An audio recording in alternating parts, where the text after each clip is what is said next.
Bueno, y ahora abrimos la ventana del mundo para profundizar en lo que es una jornada de esas que queda marcada en la historia. Exactamente. Deli. Yo creo que sí, y que ha marcado un antes y un después. Muchos decíamos, sí, hemos hablado también del 11S, pero también yo creo que esta jornada también quedará en la retina de muchas personas del mundo. Pero ya vamos a comenzar a hablar de lo que ha sido la jornada de hoy, de lo que supone este acuerdo de paz, de lo que pasó. Pero yo les propongo irnos hacia Israel para tomar un contacto con Alfredo Leuco, periodista argentino, escritor que se encuentra allí. Alfredo, qué gusto saludarte. ¿Cómo estás? Las muy buenas madrugadas para ti. Muchísimas gracias, muy bien, un gusto salir con ustedes, por supuesto. Bueno, muchísimas gracias.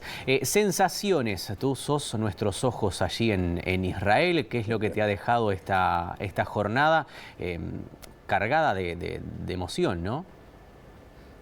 Mirá, ha sido un día sumamente largo, no hay otra palabra, que no hay otro remedio que caer en el lugar común de que fue una jornada absolutamente histórica. Es cierto que va a ser recordada por mucho tiempo como el cierre o un comienzo del cierre de lo que fue la invasión territorial y los crímenes de guerra cometidos por el grupo terrorista Hamas.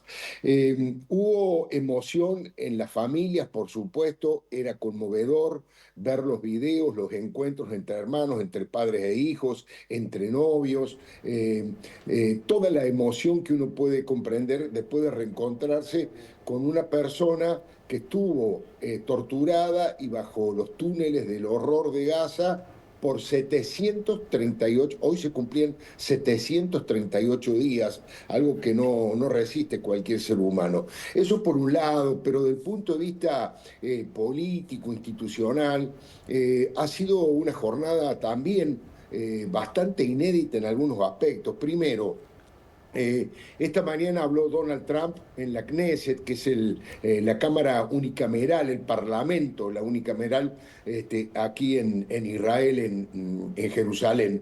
Y cronistas parlamentarios que hace mucho que trabajan me confirmaban que nunca hubo en la historia del Parlamento israelí una ovación tan sostenida y tan intensa como la que se le dio al presidente de los Estados Unidos. Primer dato. El segundo dato es que esa ovación y esos aplausos de pie no fueron solamente del oficialismo de Benjamín Netanyahu, fueron también de los sectores opositores que lidera, entre otros, Yair Lapid. Cuando hablaba Netanyahu, por supuesto que cada tanto, cuando daba alguna frase de alto impacto, su bloque se levantaba de las bancas y aplaudía. Y en cambio los opositores se quedaban sentados y no aplaudían.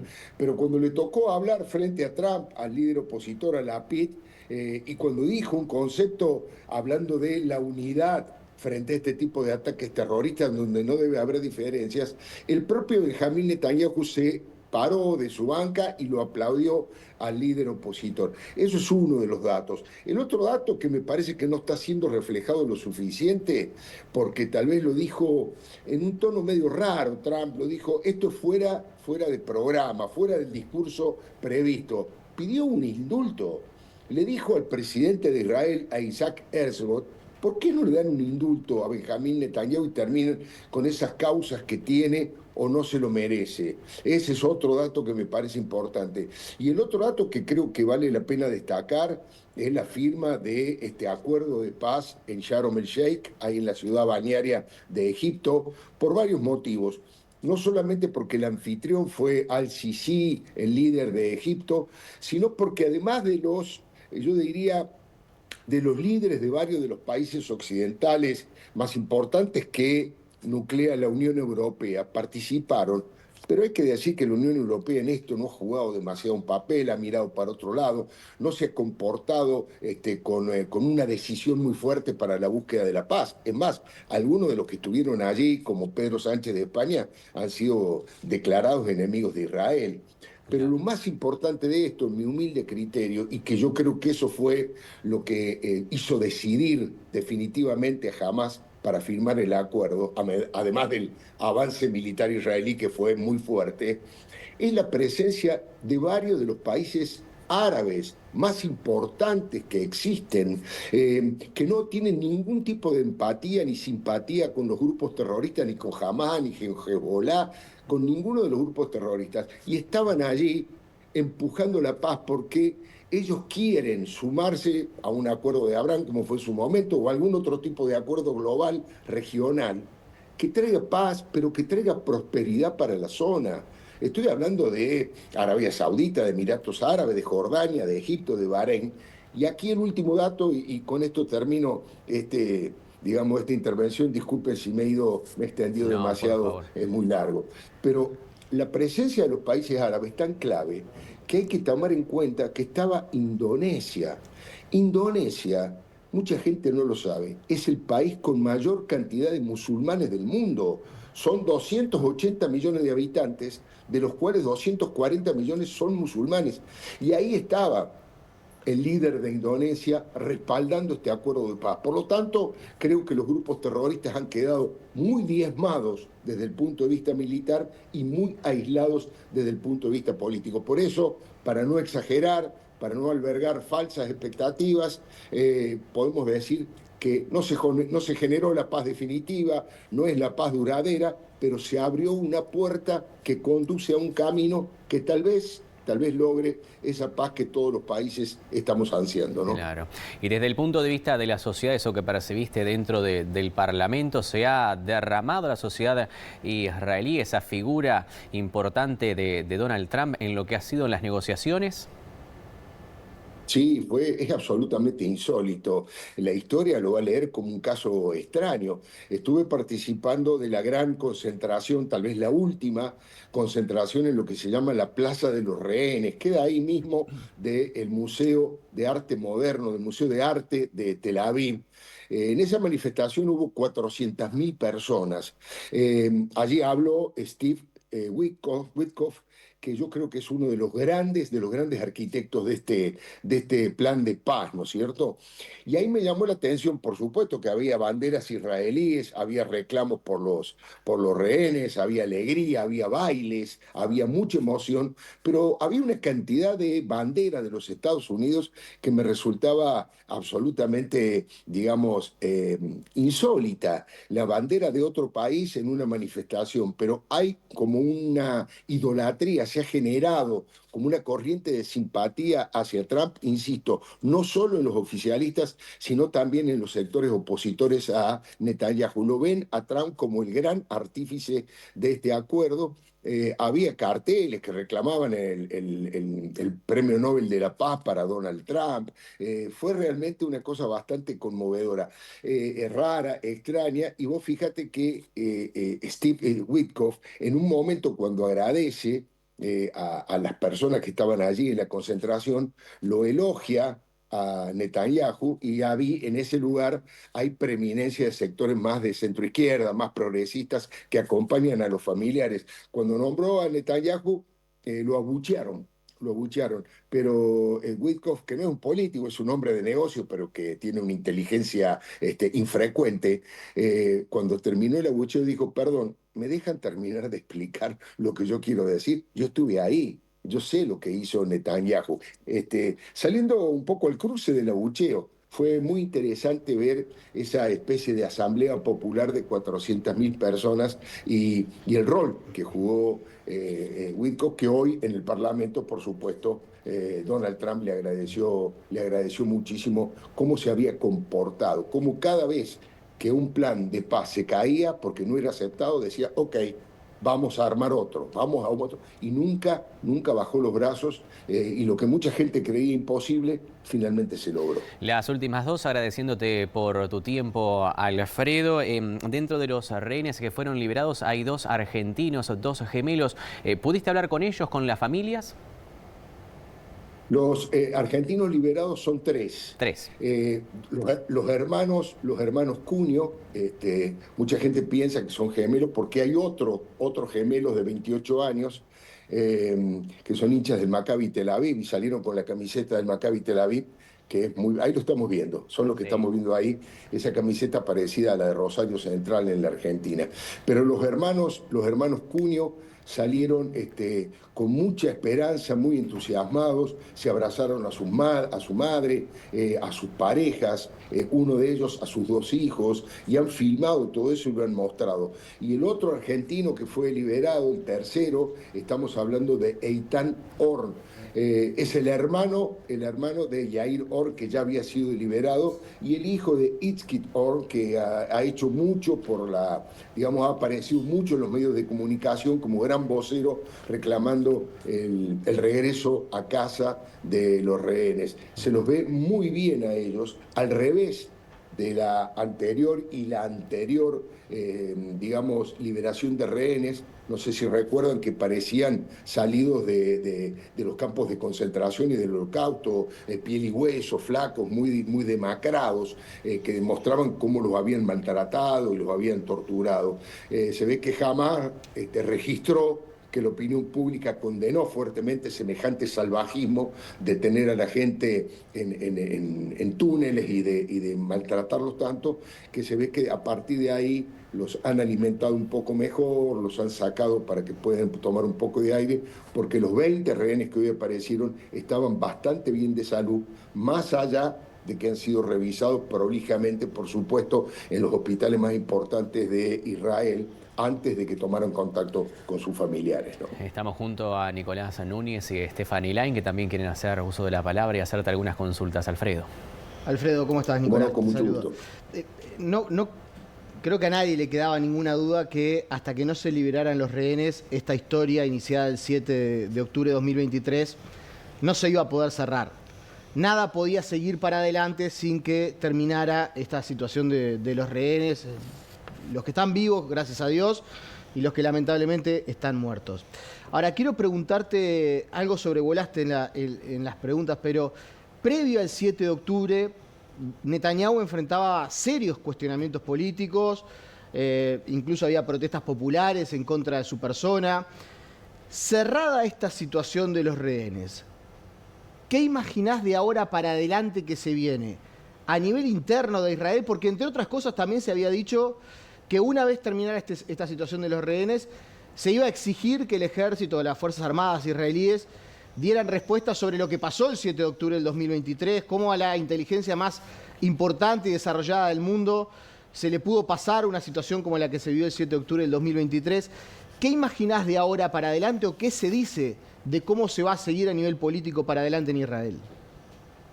Bueno, has hecho una descripción exacta, correctísima. La sociedad israelí estaba, y yo creo que sigue estando, fracturada. Bueno, como en muchos países del mundo, lo ocurre también en Argentina. En este caso, y en Estados Unidos, sin duda, y en Brasil, la gran división en la Argentina es los que están a favor, perdón, en Israel es los que están a favor y los que están en contra de Netanyahu, para decirlo en forma sencilla. Esa división es muy profunda, es una grieta muy fuerte, que generó manifestaciones muy grandes, como bien recordabas vos. Yo creo que esa diferencia política se mantiene, solo que las críticas, la agresividad, las consignas, la protesta callejera ha bajado un poco, porque este es un momento de emoción, de celebración, te diría que de alegría. He visto gente bailando por las calles, cantando canciones y haciendo ondear las banderas israelíes. O sea, creo que se va a mantener eso. Un poquito menos agresiva va a ser esa diferencia. Está en marcha una comisión investigadora a propósito de lo que pasó el 7 de octubre, eso va a ser muy importante. Y después no tengo información al respecto, porque es muy difícil tenerla en este plano. Tengo una intuición, tengo una conclusión de lo que he visto. Sospecho que el propio Netanyahu, dentro de unos días, cuando devuelvan los cuerpos de aquellos rehenes asesinados que todavía no devolvieron, todavía quedan 24, cuando esto se solucione y se cierre, tengo la impresión de que Netanyahu va a llamar a elecciones, y ahí se va a dirimir la cosa. En las elecciones se va a retirar Netanyahu si le va mal. Las encuestas dicen que no tan mal le va a ir, que ha sido muy criticado, pero también muy elogiado por cómo condujo la guerra con mano firme, y los éxitos que ha tenido, digamos, casi destruyendo a Hezbolá, a los hutíes, el ataque contra Irán y también el éxito militar contra Hamas. Así que yo creo que se va a resolver como es en Israel, democrático, el país democrático, se va a resolver a través de las elecciones, pero la justicia va a seguir avanzando en el tema, más allá que, como les comentaba, insólitamente hoy Donald Trump pidió un indulto para su amigo Benjamín Netanyahu. Alfredo Leuco, te agradecemos por este contacto en vivo directamente desde Israel. Es un gusto, ha sido más que amable, ¿eh? Muy amable ustedes, un abrazo grande. Saludos, buenas noches. Que pases muy bien, las buenas noches para ti. Bueno, y vamos a hablar de lo que ha sido la firma de este acuerdo de paz rodeado de líderes mundiales en Egipto. Donald Trump firmó finalmente este acuerdo de paz que da fin a una guerra de más de 2 años. This took 3,000 years to get to this point. Can you believe it? And it's going to hold up too. It's going to hold up. This is a tremendous day for the world. It's a tremendous day for the Middle East. And you can see that this is probably the greatest assemblage of countries in terms of wealth and power maybe ever assembled. And it's just an honor to be a part of it. We're going to be signing a document that's going to spell out a lot of rules and regulations and lots of other things. And it's very comprehensive, but we've already signed documents in the Middle East and having to do with Israel and Hamas and just about everything else. And it's really working out incredibly well. The hostages, as you know, were let go on time, on schedule. The very sad situation of bodies, which was always a sad situation, and they're being sought out, and they're working with many different people, finding some were brought in and some were not. And they're working out to find out where those bodies are. It's hard to believe that you even have to say something like that. It's so sad. It's so sad. I think we're going to hold it up. I don't hold up the signature page, yeah.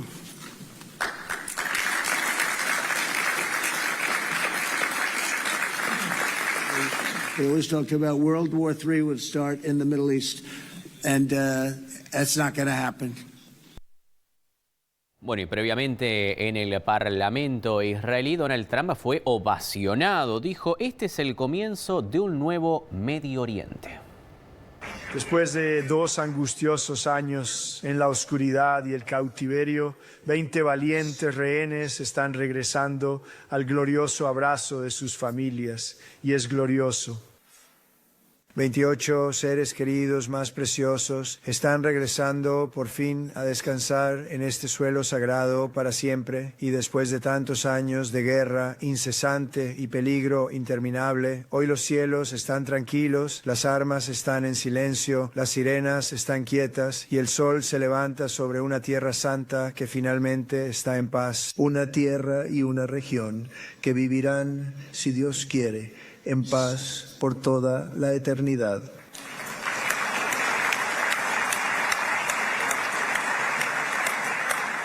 Pero eso no es solo el fin de una guerra, es el fin de una era de terror y muerte y el comienzo de la era de la fe y la esperanza y de Dios. Es el comienzo de una gran concordia y armonía duradera para Israel y todas las naciones, de lo que pronto será una región verdaderamente magnífica. Lo creo firmemente. Este es el amanecer histórico de un nuevo Medio Oriente. Quiero expresar mi gratitud a un hombre de excepcional valentía y patriotismo cuya colaboración hizo tanto para que este día trascendental fuera posible. Saben de quién hablo, solo hay uno, el primer ministro Benjamín Netanyahu. Bibi, por favor, ponte de pie.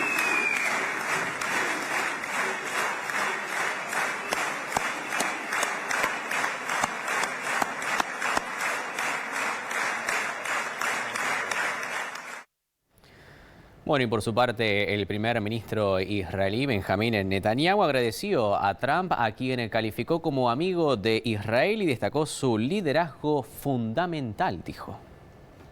Distinguished delegation to Jerusalem, our eternal capital. This is your first visit to Israel. Es tu primera visita a Israel desde que reconociste a Jerusalén como capital y moviste aquí la embajada. Gracias, presidente Trump, por eso.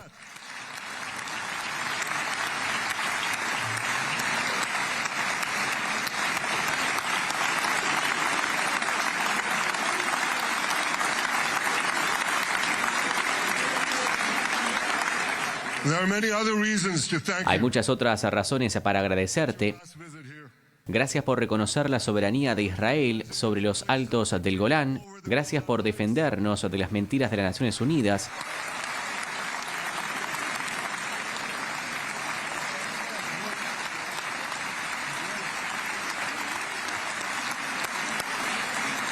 Thank you for standing up. Gracias por reconocer en tu Plan de Paz 2025 nuestro derecho en Judea y Samaria, la tierra ancestral de los judíos.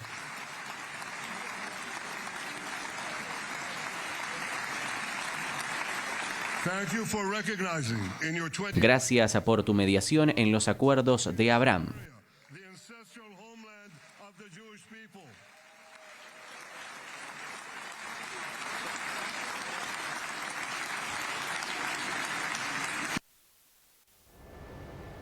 Bueno, y vamos a hablar de lo que sucedió esta mañana, la liberación de los rehenes en horas de la mañana, sobre las madrugadas, mejor dicho, 2 a 3 de la madrugada de aquí de nuestro país. Tras 2 años de guerra, Israel y el grupo terrorista avanzaron en la liberación de los rehenes y prisioneros bajo un histórico acuerdo de alto al fuego motivado por Estados Unidos. Los últimos 20 rehenes vivos que permanecían en cautiverio fueron liberados, entre los que se encuentran 3 argentinos. Como parte del acuerdo, Hamás entregó los restos de 4 israelíes asesinados por el grupo terrorista, pero aún resta que entreguen 24. Por su parte, el ministro israelí de Defensa, Israel Katz, acusó a Hamás de incumplir el acuerdo de paz al haber confirmado tan solo la entrega de 4 de los 28 restantes rehenes asesinados. El anuncio de Hamás sobre el esperado regreso de 4 cadáveres hoy es un incumplimiento de los compromisos, dijo el ministro en su cuenta de X, y advirtió que cualquier retraso u omisión intencionada será considerada una violación flagrante del acuerdo y será respondida en consecuencia. La tarea urgente en la que estamos todos comprometidos es garantizar el regreso a casa de todos los rehenes fallecidos, escribió Katz, en línea con la denuncia de los familiares, quienes han advertido a lo largo de esta jornada que la entrega de un número tan reducido de cadáveres era una violación flagrante del acuerdo. Bueno, y una jornada bastante emotiva por ese reencuentro de los rehenes con los familiares que vamos a compartir en imágenes con todos ustedes. Sobre las 6 de la mañana de nuestro país, las miradas apuntaban hacia Gaza, donde se procedería a la liberación de los rehenes en este reencuentro con las familias, pero desde antes, un poquito más pasada la medianoche, miles de personas se habían congregado en varios puntos de Israel para iniciar una vigilia que concluiría con la liberación de los 20 secuestrados. Y sobre las 6 de la mañana, hora de nuestro país, comenzaron a verse las primeras imágenes conmovedoras del reencuentro entre los familiares después de 2 años en cautiverio, ovaciones y el abrazo desesperado de padres, hermanos, parejas e hijos que habían esperado este momento durante 738 días. Desde el reencuentro de un joven de 23 años con su padre, que había sufrido un derrame cerebral 5 años atrás y tuvo que aprender a hablar de nuevo, hasta una pareja que había sido secuestrada y separada horas después, a algunos de los casos que más han conmovido.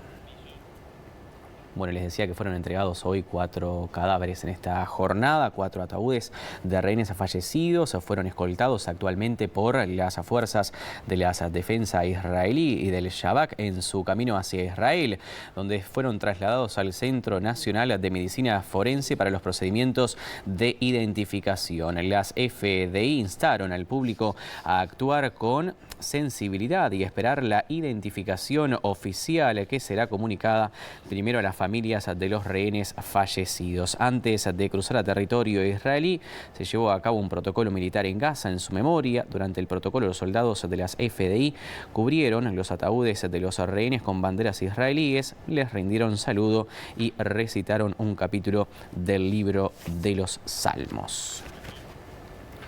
Bueno, vamos a hablar de los prisioneros palestinos que fueron entregados por Israel como parte de este acuerdo de paz. Israel procedió en esta jornada a la liberación de terroristas encarcelados, según informó el Servicio de Prisioneros de Israel, que fueron recibidos en Khan Yunis, en el sur de Gaza, y en Ramallah, en Cisjordania ocupada. Con la primera fase del llamado Plan de Paz en marcha, Israel se comprometió a liberar a 1.700 palestinos detenidos en Gaza desde el 7 de octubre de 2023 y a 22 menores palestinos junto con los cuerpos de 360 militares. Bueno, y aquí en nuestro país pudimos hablar con la embajadora de Israel en Uruguay. Calificó este día como muy especial, donde los rehenes se reencontraron con sus familiares, al tiempo que pidió a Hamás a respetar el acuerdo de paz y que devuelva la totalidad de los cuerpos de los fallecidos en cautiverio. Este es un día muy feliz, ver los 20 rehenes que regresaron a Israel, que pueden abrazar a sus familias, es algo muy especial. Hemos esperando por 2 años para llegar a este momento y finalmente llegamos. Todavía estamos esperando al regreso de 21 rehenes que no están vivos y tienen que regresar de acuerdo del plan americano, del acuerdo que ya firmamos. Claro. Y en cuanto a eso, ¿qué expectativas tienen? Porque se ha manejado de que solamente por ahora van a devolver 4 cuerpos y todavía restan algunos. Hay familiares que están descontentos con esta información. ¿Cómo lo están viviendo ustedes? Sí, claro, y es muy preocupante para nosotros. Si solamente 4 van a regresar, puede ser que es una violación del acuerdo. El acuerdo habla de regreso de todos, ¿no? Y Israel está pronta para continuar con el acuerdo y cumplirlo palabra por palabra. Bueno, y la embajadora también se refirió a la intervención de Estados Unidos en la figura del presidente norteamericano Donald Trump. Un clave de este acuerdo. Sin el presidente Trump no sé si podemos tener este acuerdo. Es claro que su intervención, y no por la primera vez, alcanzó de tener el regreso de los rehenes. Y todo el pueblo judío, todo el pueblo israelí está muy agradecido para su intervención, y yo pienso que no solamente los israelíes y los judíos, porque todo el mundo quiere ver el fin de este sufrimiento, y con que la ayuda de él podemos llegar a este momento. Lo que tenemos hoy es el empiezo del fin de la guerra, un primer paso del acuerdo del plan americano, que habla, ya tiene más pasos que tenemos que tomar, y tenemos toda la esperanza que podemos continuar, pero tenemos que todas las partes están en acuerdo. Bueno, también le consultamos por la relación de Uruguay con Israel en cuanto a este conflicto y la movilización del pasado jueves pro-Palestina. Empezamos esta guerra hace 2 años con diferentes gobiernos, y en este momento, en el día del 7 de octubre, ya fui acá en Uruguay y recuerdo el apoyo que recibimos del gobierno, del presidente y del pueblo uruguayo. Y sentimos también hoy que el pueblo está con nosotros. Recibimos hoy muchos mensajes de diferentes partes del pueblo uruguayo, desde de la izquierda hasta la derecha. Hubo movilizaciones pro-Palestina aquí en nuestro país. ¿Cómo lo vivieron ustedes? ¿Qué valoración tienen acerca de esto? El derecho de expresión es muy importante, pero es importante también ver que es no solamente apoyo a alguien, sino causa algunas cosas que son peligrosas. Entonces espero que podamos seguir adelante con este día feliz y hablar de paz y hablar de un mejor futuro en el Medio Oriente y en el mundo. Bueno, y a todo esto el gobierno uruguayo también se expresó a través de un comunicado de la Cancillería de nuestro país. Dice: Uruguay celebra el cese al fuego, la liberación de los rehenes, así como el comienzo de la llegada de la ayuda humanitaria a la Franja de Gaza, que debe ser completa y sin impedimentos, elementos centrales para avanzar hacia una paz duradera y sostenible que el gobierno venía reclamando consistentemente, dice, desde el pasado mes de marzo. Destacamos el rol de los países que facilitaron estos acuerdos, conscientes de que a partir de ahora comienzan nuevas y difíciles etapas, pero con la esperanza que esta nueva fase siga avanzando. El gobierno uruguayo alienta a las partes a seguir dando pasos firmes hacia una implementación efectiva de los acuerdos, incluyendo la reconstrucción de Gaza, así como reitera su firme compromiso con la solución de 2 estados conforme a las resoluciones de las Naciones Unidas, con un Estado de Israel y un Estado de Palestina que vivan en paz y seguridad. Hasta ahí parte del comunicado del gobierno de nuestro país y es lo más destacado a esta hora a nivel internacional. Gracias, Deli. A ustedes, que pasen muy bien.